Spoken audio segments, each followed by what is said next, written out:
Welcome in, Boutique Hotel Nation, to another episode of the unofficial Boutique Hotel Secrets podcast. I'm your host, Adam Walls. Great to be here with you today. As you know, on this show, we're always trying to spill the sauce, share all the stories, the lessons, everything about making that critical jump from residential Airbnb short-term rentals into the world of commercial boutique hotel hospitality. Thankfully, it's 6 a.m., so it's not just me.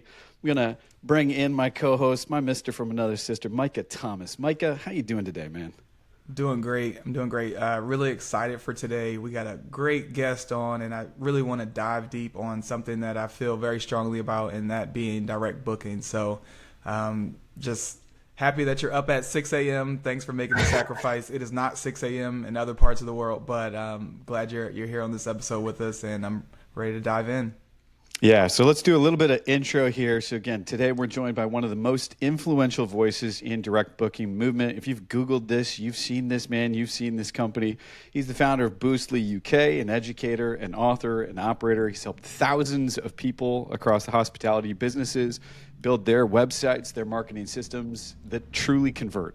So his work has generated tens of millions, and I'm sure we'll get into some of the numbers in direct bookings for independent properties. I believe that's where he started around the world, and he's pushing the industry forward with a clear message. Stop depending on OTAs and start owning your guest relationships. Mark Simpson, welcome to the show. Lovely info. Thank you very much. So that number is actually a billion now, over 10 years. A Billion with a billion. B. So a billion with a B. A billion with a B over the last 10 years. Congratulations. All of our members. So yeah, no, it's a phenomenal achievement. Thank you for having me. Excited to get stuck in because the world of hotels is where I got started, the boutique hotel world. So yeah. Wasn't it so a much closer to home. 14 guest room house, something like that? I remember watching a live that you were doing, and I think you were taking people's listings, kind of giving some advice, and just happened to be like a couple miles from, I think, where you all started. Was that Manchester or just outside, or where was that? So the little town is called Scarborough. So Scarborough with your accent. And it was a 200-acre farm. And in the 90s, my parents transformed one of the barns into a 4-bedroom guest house. It was the first of its kind, right? Back in the 90s, there was no farm stay accommodation. They had amazing hindsight, and they had to. They were forced to because of there was a major farming crisis where animals and livestock was having to get culled because of a disease that was being spread. So they used the opportunity, make life out of lemonades. You get lemons, you get lemonade, right? And so they turned into a 4-stay farm stay bed and breakfast, and that took off. 4 became 14, and then then we added on holiday cottages, and it was the start of a crazy journey. So I was born into this industry. I'm a rare breed, if that with that retrospect. But I spent the first 20 years of my life trying to escape from hospitality. Traveled around America, traveled around the world, finally came home back into the business in 2011. So yeah, I'm very much in the world of boutique hotels, accommodations. That's amazing. Well, do you want to talk a little bit about just common mistakes? I mean, or maybe even a better place to start, because I see you posting about this a lot lately, is this changeover that Airbnb just did, right? It used to be the split fee to guests and hosts, and they bumped it up kind of, 15 to 15 and a half. So Airbnb's cut. If you own Airbnb stock, it's a good day for you. But I've seen you kind of, prognosticate, let's say. No one clearly knows the future, but maybe that becomes 16, maybe that becomes 18, maybe that's 20%. So why don't we begin the story and conversation just by kind of throwing it over to you to talk about why does direct booking matter? Why can't we just rely on OTAs? And of course, in the hotel world, it's not necessarily always Airbnb, although they're making plays, but Booking.com, Expedia, et cetera. So just give us your stump speech. And again, where do you see the puck moving? Why do people need to pay attention to this today? Yeah. So for those who are being putting their head under a rock, Airbnb recently, as of the end of October 2025, they're trying to move to a simplified pricing structure. Brian Chesky said this on stage, that when Airbnb was created all these years ago, they had to get creative with their commission structure. And so they had many different levels. The one that most people are aware of is where the guest would pay a service charge between whatever percentage that would be, and then the host would pay 3%. And then what happened over the journey of Airbnb they added in a simplified pricing structure where it was 14%. So basically 14% straight up fee. The guest doesn't pay anything. The host pays that 14%. And that's the two things that have been in place for time. Obviously, Airbnb announced this year they're going to slowly move any host or property manager who is connected to a third-party solution, otherwise known as a PMS. PMS is obviously Muse, Guesty, etc. If you're connected via a third party, you are going to be moved to the simplified pricing structure. But that wasn't going to be 14%, wasn't even 15%. It's going to be put up to 15.5%. If you are not connected to a third party, so there's a lot of hobbyist hosts that are out there, and they're not even bothered. They just put it on for the sake of putting it on. They're going to stay at 3% for the time being. But it was rumored that in December that was going to change. That is not the case. It was a typo in the PR announcement. And hey, listen, it's my prediction that some point next year, everybody's just going to get moved to the flat rate, because Brian Chesky has said he just wants this to be simple, because they are moving to an OTA model, online travel agency, for those who aren't aware. And the reason being is, although Airbnb dominate the short-term rental market, 65% of all bookings in 2024 for a short-term rental came on Airbnb. They do not dominate the OTA space. Obviously, OTAs then brings in the world of hotels, which is close to home. And in that world, when we come outside of America, you've got Booking.com, who are a huge player. You've got the Expedia group, who own Vrbo. And that's where they're trying to play catch up.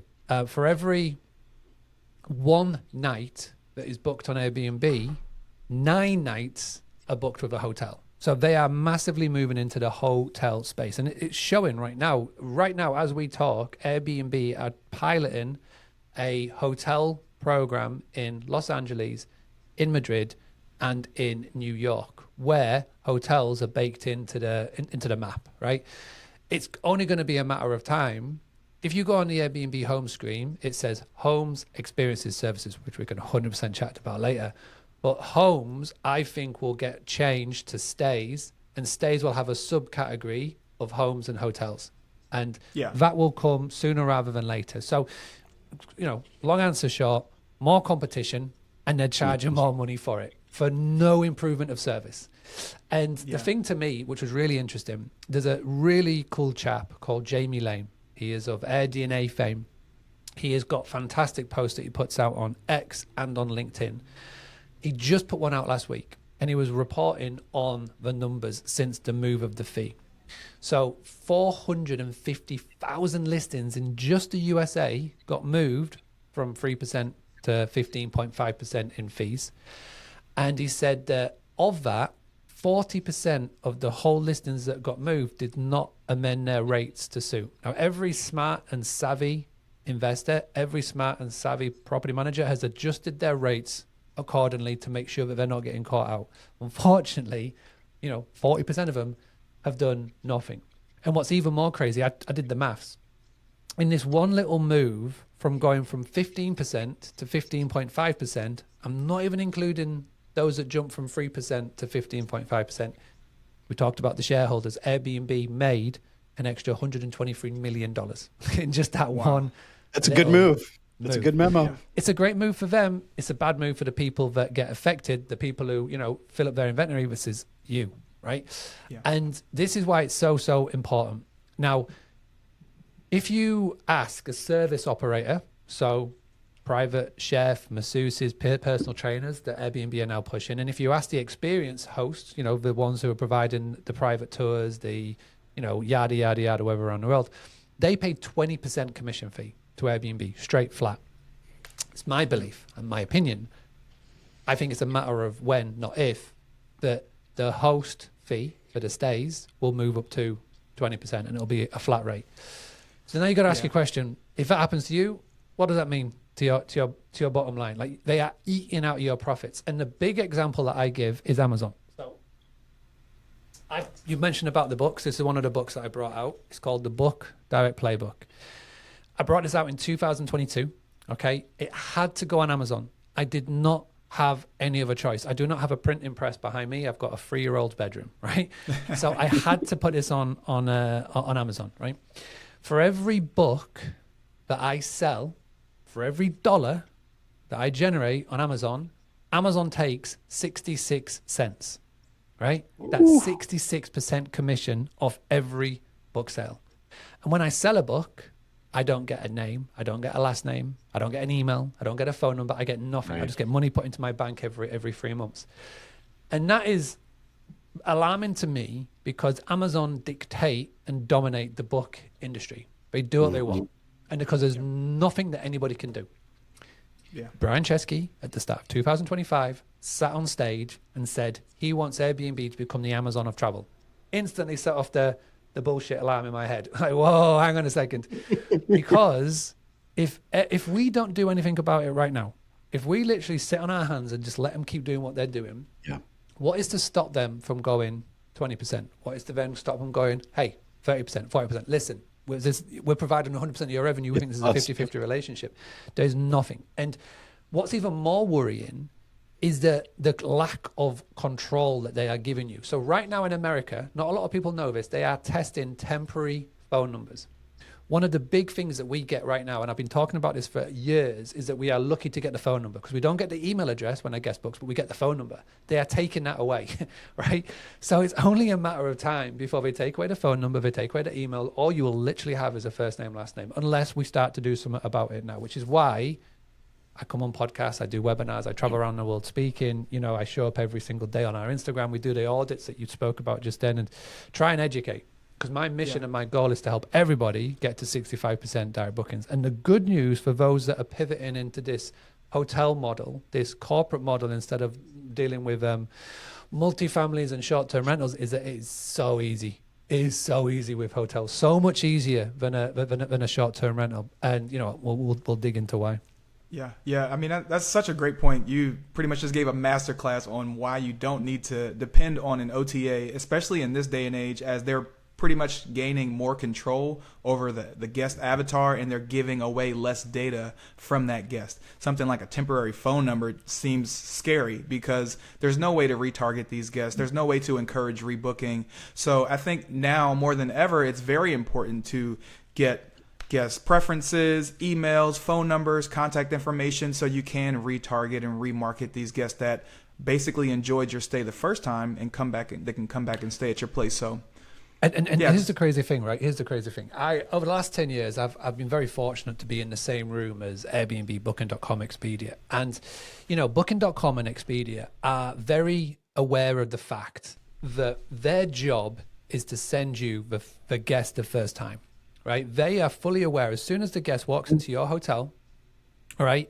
And as long as you give them an amazing experience, if they were to come back a year later, you should have done everything in your power to get in front of that guest to get their real data so that you can remarket to them. Airbnb don't think like that. I think they may change. Hopefully they'll change. But Expedia are fully aware of that fact. But Expedia and Booking.com are banking on the fact that you haven't got a clue what you're doing. Right? I heard this from them, and it literally gave me fuel in my belly, fire in my belly to educate. And it literally is just an education play. And again, for hotels, it is so much easier than it is for short-term rentals, which is why I'm excited for what you guys are doing, and yeah, looking forward to digging in. Yeah, I want to kind of piggyback right off of that. What for a new hotel owner, what would you recommend they do? How would you recommend they shape their direct booking platform so they can maintain some of these guest pinpoints and retarget guests or initially target guests? Okay, so the first thing you have to do is your name. Right, you have to make sure that your hotel name is Googleable and Instagrammable, right? And I'll give you a prime example of how not to do this is our business. Right? We called our business The Granary, right? There are 5 different ways to spell on Google The Granary, and every single time people got it wrong. You want to make sure that your name is easy to remember, but nobody else has got that name, right? And you got to make sure that it's easy to type in because, again, with a hotel, what you want to happen is that when your guest goes home, all right, and when they go back to their school runs or they're at work or wherever, and somebody reaches over and goes, "Hey, Adam, where did you stay?" They go, "Oh, I stayed at this amazing place. It's called yada yada in here." The thing that you don't want them to do is go, I just stayed in an Airbnb in Arizona. Yeah. You literally do not want them to do that, right? So again, for a hotel, super simple, because what's going to happen as soon as they mention the brand name, they will go and type it into Google, or who knows, in 2026 they'll go and type it into their AI of choice, right? But the main thing is they're going to Google it, right? And when they do, if you've got your ducks in order, if you've got a half decent website, then your website will come at the top of the search results. They'll click onto the website, they'll go through the flow. And the reason why it works is that 93% of all purchases are done on the back of social proof, right? It's why reviews are so important. But also offline social proof is so key. So when Joe Blogs sat in the office, has heard somebody say, "Oh, I went here and I enjoy it." People buy from people that they are in their, in their world, right? And if they go, "Oh, well, Adam enjoyed it, I'm going to enjoy it," so you'll go check it out, and they've already done half the work. So as long as you've got your website set up, as long as you've got your booking system set up correctly, then you will get those bookings time and time again. That's like the most one-on-one business, one-on-one. Give yourself a name that is Googleable and Instagrammable. Instagram is an interesting one because, again, you got to think of when is the time that you mostly post online, right? The time that you post online is when you're on vacation because you are showing off to your friends back home or are stuck in work, right? And where do they post it? They're posting it on their Instagram. Depends on your target audience. That are going to be Instagram, Facebook, TikTok, right? And you just want to make sure that you are set up. And again, in your hotel rooms, it needs to have everything in place to show them, listen, you're going to be posting anyway, tag us in, right? Here's our Instagram handle, tag us in. And then, what we used to love to do at our family business is we identified that there were two key points in our rooms. One key touch point was the back of the door where they enter in and out. And the other one was, in the bathroom, right? And so what we did is we put some really nice, I'm going to make it sound crap, but it was really nice, laminated pieces of paper that basically said, hey, we hope you have an amazing stay. If you take pictures, post them online, tag in @Granary. For everyone that does, we enter you into a monthly prize draw. We pick a winner at the end of the month, and then you will win a bottle of wine or chocolates or whatever, right? Something synonymous with your local area. If anybody here is listening to this who is based out of the United Kingdom or has ever been to the United Kingdom and knows Scarborough, you'll know something called Stick of Rock. It may mean nothing to most people, but Stick of Rock is basically candy, sugared candy, and it's synonymous with our area. We would give them away. Like, to us, the cost was like less than $50, but by people posting online and tagging in us, again, the same principle applies, is that every single one of your guests is an influencer. We assume that to be an influencer, you've got to have like 1 million followers, 100,000 followers. Every single one of your guests is an influencer. And by them posting online and tagging you in, people will go, follow the tag, go to your Instagram, click on your link, go to your website and go, oh, they've stayed there. I like that person. I can see myself going there. And again, it's just business 101. It's super, super simple, but we make really confusing with like optimization skills and revenue management hacks, yada, yada, yada. So those are the most key things. That's so smart. And by the way, we were just at the Freedom Factory up in Beverly, Massachusetts, just north of Boston, with Mike Sjogren and the crew. It's interesting, social media marketing kind of came up, and we had some people in the room with 500,000 plus follows. But somebody had asked one of the coaches, what was the play with kind of like content creators and influencers, and this conversation came up with Joe Weigel basically said, he gets approached all the time. He's got a very cool hotel, missing hotel down in Texas. Lots of people want to stay there. He has paid people with, 2.5 million, followers, but they didn't see a ton of conversions. And meanwhile, it was the person with 8,000 followers, but all they do is this like hyper vertical, travel friendly, it's the exact avatar. And he saw tremendous amounts of conversion. So I think that's really smart. And in this age of kind of user generated content, it's like, it seems like the algorithm's pretty thirsty for that. Yeah. It's organic, et cetera. I guess I wanted to ask the question. And by the way, Mike Sugarman says hi. He says you guys go way back. He says you're an absolute marketing genius. So, Yeah. but I wanted to pick your brain on AEO, right? I'm out here in the Bay Area. SEO kind of feels like it was 1999 or something. Everyone's trying to figure out, okay, if all of the user behavior is moving away from Google and now into ChatGPT and name your LLM of choice, how does one start to show up in, AI based searches? And what do you think hoteliers or short term rental operators need to be paying attention to here? Wow. This could be a whole podcast in itself, but in short, and I'll keep this as short as possible. So SEO, everybody knows as search engine optimization, is the age old. If you can get linked on websites that have got a very high domain authority, aka big websites that are looked favorably upon Google and Bing, then as long as you create quality, up-to-date content on your website, then you've got more chance of being seen when somebody types in a specific keyword in your area on Google.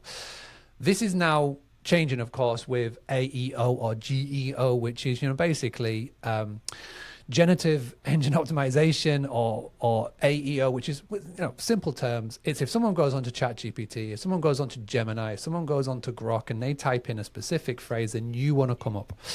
Now, this is being recorded November 2025. I guarantee by January 2026 this is out of date. But at the present moment in time, if you want to be ranked highly on these platforms, on these LLMs, all that you have to do is be mentioned favorably in as many places as possible. One of the most common sources that ChatGPT gets his information from is Reddit forums, which is bananas, but hey ho, that's what it is, right?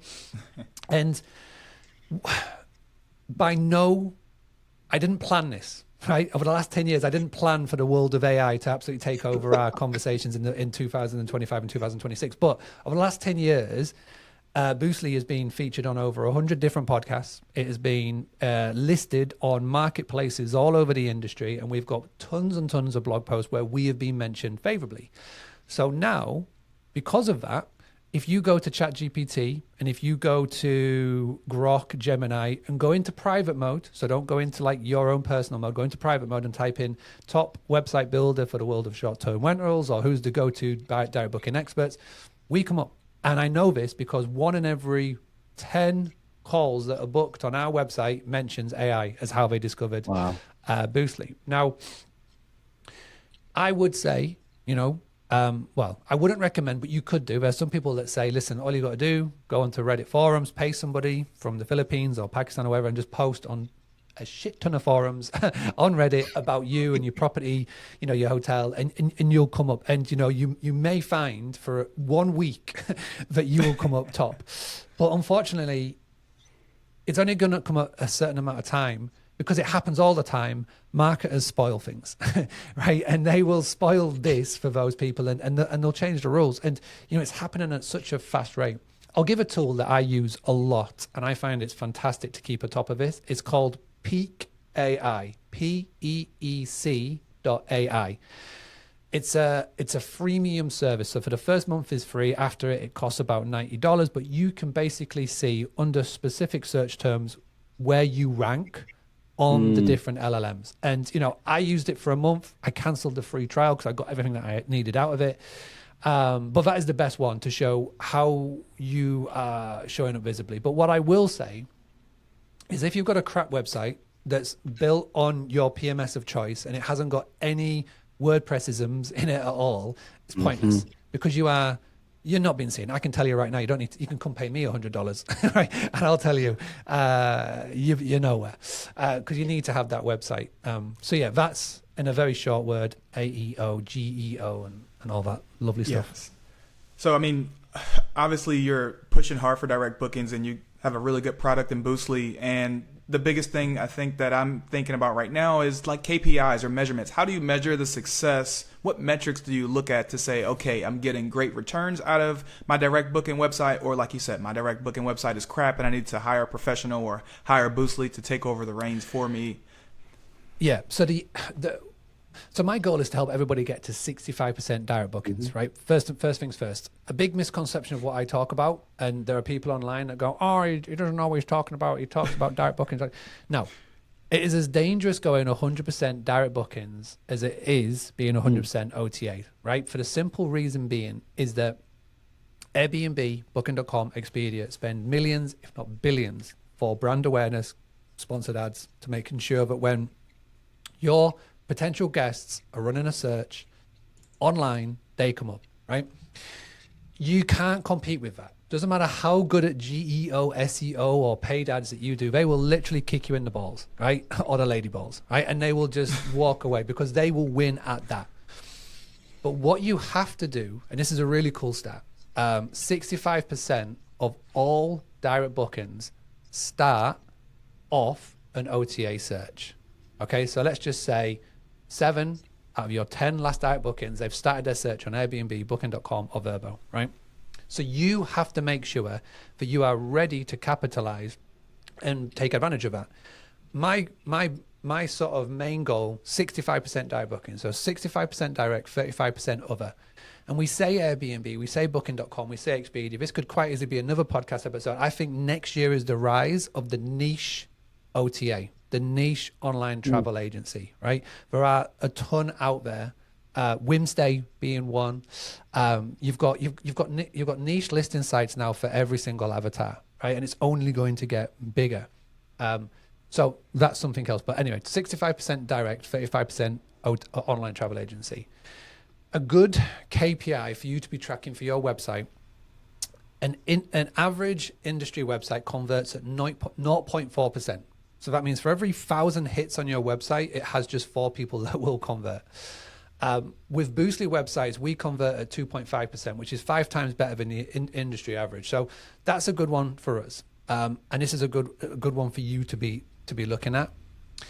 But yeah, I think the main KPI and the thing that I'd be looking at is that direct bookings, especially for hotels. If again, it's so much easier for hotels than it is short-term rentals. But if you can use that barometer 65%, 65% means that let's just say if something goes wrong on Booking.com, let's just say your Airbnb listing gets suspended, it's fine because it's just one little segment of your income coming in. Unfortunately, I chat to too many people that are over 90% reliant on Airbnb, right? And we talk about Mike Shogren. When I first met him in person, 2022, I was at Nashville. I spoke at one of their STR Wealth events way back when. I got on stage in front of like 1,000 people and I got the whole room to stand up. And I said, stay standing if over 90% of your income comes from Airbnb. A lot of the room stood standing. And this got clipped and it went a tiny little bit viral. But I said, congratulations, you don't have a business, you've got a job and Brian Chesky is your boss, right? And Wow. that was literally the case, and I stand by that. And, unfortunately, if you've got over 90% of your bookings coming from one channel, let's say Airbnb, and if they suspend your listing, if they cancel your account, you're screwed, and we get a lot of people come to us who are in that position. And, I never want to have that conversation again. So that's the KPI, that's the barometer, that's where you should be aiming for. And, thankfully, so many people who come over to Boostly work towards that and are at 65% to 80%, which is epic. Wow. Yeah, and it's interesting that you mentioned, be careful not to be 100% direct because this actually, I follow different accounts online as you do, and I'm thinking immediately of the Bolt Tree farmhouse in Tennessee. I mean, gorgeous property. Guy used to be a rock star, soaring views, domes, all the things, and they're quite proud to say we're 100% direct. We're not. You can't find us on Airbnb. So this brings me to this idea of, again, kind of pick your poison. But if you kind of make that bet and you're off OTAs and you're really trying to go after this, I'd be curious to learn from you what percentage of your marketing budget. Let's imagine that a boutique hotel wants to spend money on marketing. Where do those dollars go? Because, again, we're recording this in November.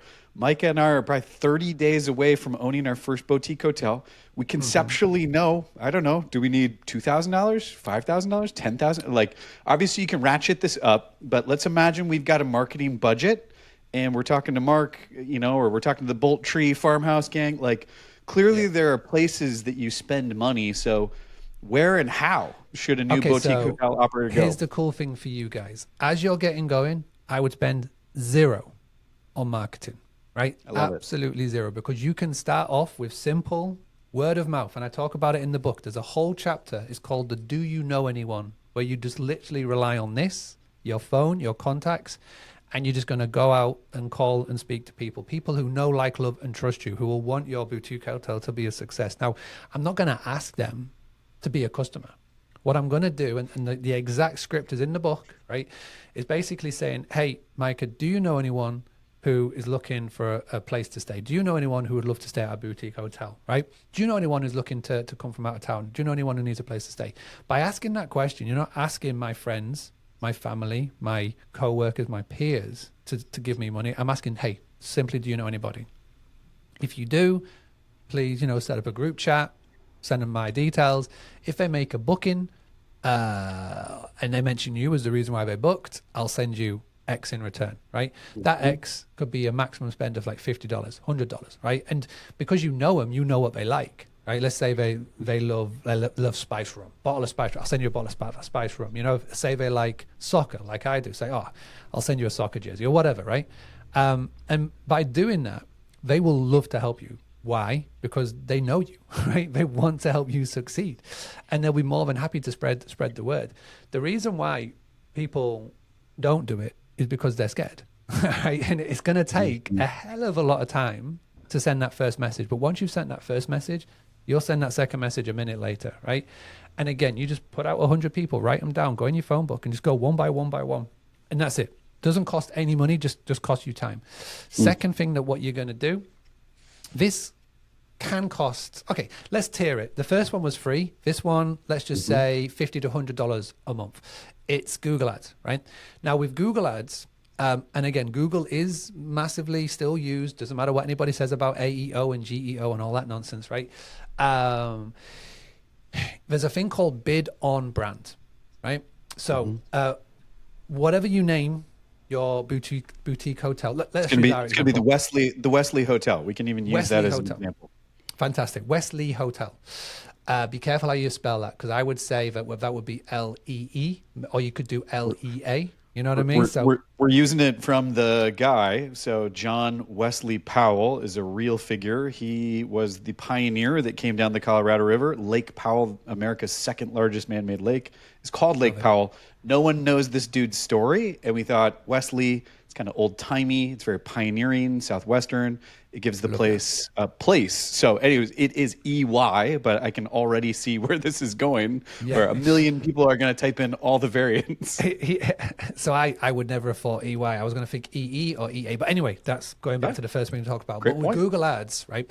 If you were to go on Google Ads, and if you were to type in hotels in insert the town or city or area where you're at, you will go through that budget like that. Because again, Booking.com, Expedia, TripAdvisor, yada, yada, yada, Airbnb will be dominating that and have a load of money and more resources. But if you were to bid on your brand name, so the John Wesley Hotel in yada, yada, that's a very specific keyword phrase that costs very little money in Google Ads, right? Now, the reason why you would want to do that is that, again, with hotels, I'm going to come, fantastic experience, go back to my friends, I'm sat in the office, Susan reaches over to me and says, hey, Matt, where did you go that weekend? Your pictures looked amazing on social media. Oh, I went to the John Wesley in here, right? And instantly she's going to go, type it in. If she types that in, and if you're not bidding on your brand name, right, there's a specific thing that you do on the OTAs is you sign a T's and C's. Nobody reads the T's and C's, ever. But in the T's and C's for Booking.com, Expedia, and Airbnb, they have a little section where they say that they are well in their right to bid on your brand name, even if you trademark it. Even if they trademark it, you are signing over to say, I can use your name in my advertising. Because normally, if you trademark a name, and if I try to use it, right, you'll get a letter from the legal. But the T's and C's that nobody reads, you sign it away. There's nothing we can do about that, but we can fight fire with fire and bid on brand name. And because it is such a very specific keyword, you can just put a couple of extra pennies to it and you will come above Booking.com, above Expedia, above TripAdvisor, above everyone. And we all know that we are so lazy, we will click the first thing that we see, right? Susan will click on the first thing that she sees. So I'd much rather she click on our website than click on Booking.com, Airbnb, TripAdvisor, etc. So that's really cheap. The other thing is like that next level up, which is the cost, right? I would be 100% go and put StayFi in every single one of your rooms. It is an investment, but it's an investment that will pay back in a month, 6 months, 12 months. And if you don't know what StayFi is, I'm not going to bore you. Just go to stayfi.com. It's a super, super, super effective service that gets you the data, because the way that it works is that everybody who wants Wi-Fi has to give up their data to get it. Just like going into Starbucks, just like going to airport lounges, whatever. If you want the Wi-Fi, you got to give up your data to get it. Again, it's amazing. I wish I thought of that company, but Arthur got there first. Great guy, great company. So that's a tiered, right? And then the final one is influencers, right? I am a massive fan of working with influencers in the shoulder season. I was doing this in 2015. I was working with bloggers, right? There was no YouTube or TikTok superstars back in 2015. We're working with bloggers. And what I will say to this, anybody who says that influencers do not work, it simply means that they're not doing it right. Okay. And there's a whole chapter in this book on how to work with influencers the right way. I'm a massive fan of working with micro influencers, because unfortunately in 2025 and 2026, we still think if they've got 2 million followers, they're like amazing. But as I always say, it's not the size, it's what you do with it that counts, right? And at the end of the day, if you've got somebody that you can work with who's got just say 1,000 followers, but every single one of those followers is nailed into your avatar. So let's just say working mums with busy lives that live like a 3-hour radius of where your hotel resort is, and they all fit the niche. And the influencer is like, when she posts, she has 1,000 interactions. That is much better than somebody who's got 2 million followers, and when they post, it's all different avatars, and when they post, only 100 people interact, right? It is much more powerful. And there's a whole chapter on that as well.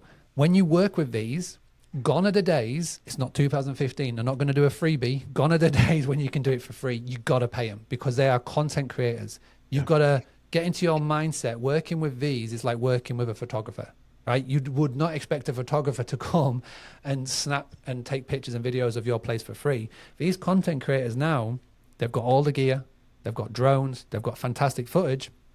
As long as you put a really solid contract together, a work agreement, where you get all of their content, all of their footage, and you can use it on your own website, your own listing afterwards, it's an amazing experience to have. And as long as you do it right, really good. So those are the 3 ways. You've got the free way, the low cost way, and the cost way. And I think the best way to explain it is, there's a fantastic book called Unreasonable Hospitality by Will Guidara. I guarantee Mike will have spoken about it. That book, he talks about all the unreasonable things that he does. There you go. That's the book. Talks about all the unreasonable things that they do. And he says, well, how do you work it into your budget?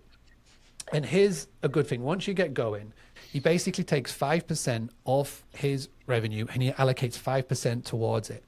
And I would say over time, just basically use that as your factor. Whatever your revenue is, put 5% towards it. Doesn't have to be a lot. You know, there's a really big misconception with it, with direct bookings, that you have to spend tons of money on Facebook, tons of money on Google.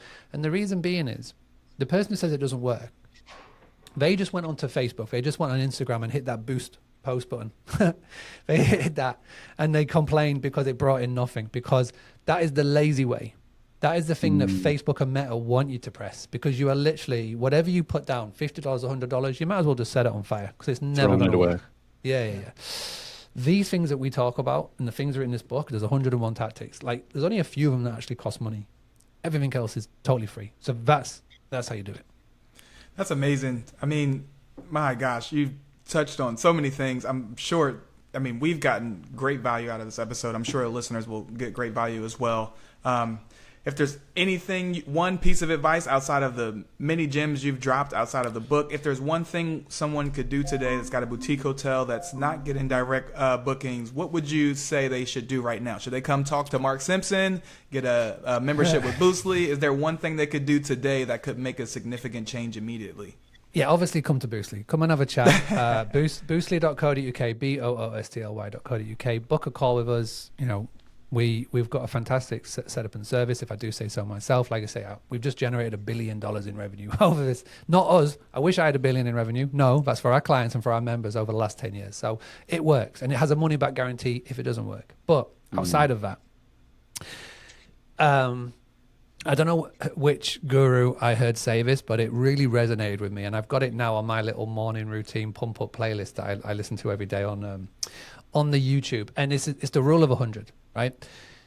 There's a rule that goes: if you dedicate 100 hours to something, you will become the top 5% in the world at that topic. And it's my belief that everybody has to be good at sales and marketing.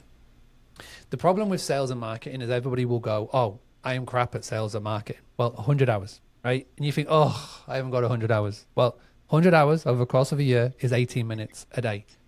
And I guarantee you, you've got 18 minutes a day. If you still come to me and go, Mark, I haven't got 18 minutes, I'm going to get you to open up your phone. I'm going to get you to go into settings and screen time. And I will find that 18-minute brain rot that you're just doom scrolling on TikTok or wherever, right? You put 18 minutes a day to it, you will become the 5%, the world's best in sales and marketing. And I know, because that was me, right? I don't see myself as good at sales and marketing, but you know, after doing this for so long and showing up consistently, I have amazing people like Mike Shogren and other people say that I'm very good at sales and marketing. I just learn and I implement and I just do it consistently every single day, showing up for 18 minutes, and I'm still doing it 10 years later. So, you know, just do it. Right? It literally is just go ahead and do it. No excuses. I'm not asking you to try and do 3 hours a day, 4 hours a day. That's not, you know, I'm not going to do a whole mosey and just say, you know, you got to work till your eyes bleed. None of that nonsense. It's just 18 minutes a day.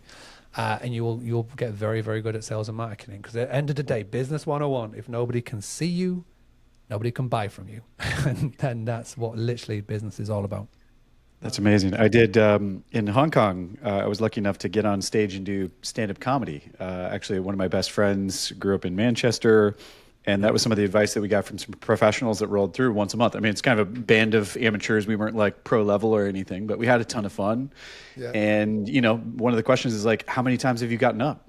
And like, you know, come see me after you've been on stage 100 times. If you do this once or twice and you're already trying to tweak it or compare yourself to pros, you can't. You don't have enough hours on stage or hours in the sales and marketing gym, quote unquote, to kind of compare yourself accurately. So I love that advice. And maybe to close this out, you know, again, I love kind of pattern recognition, pattern making. So you've worked with thousands of operators at this point.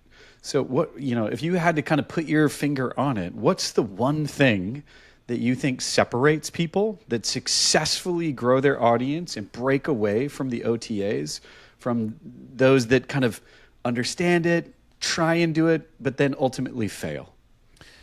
It truly, truly boils down to no excuses. Just get it done.